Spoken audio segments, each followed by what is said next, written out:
Bună ziua, bine v-am găsit la un nou episod de Freestyle. Eu sunt jonglatorul 4000. Mă vedeți? Mă găsesc. Ce-ai făcut, Bobico? Ia de să-ți arăt eu freestyle. Tere.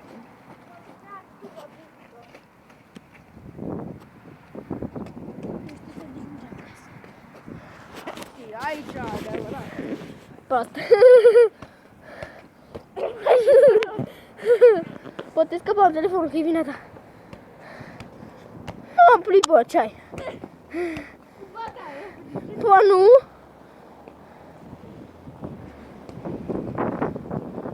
Armando să mă pupi încă. Normal! Te văd că dacă nu ești chiar. Filmarea. Ia!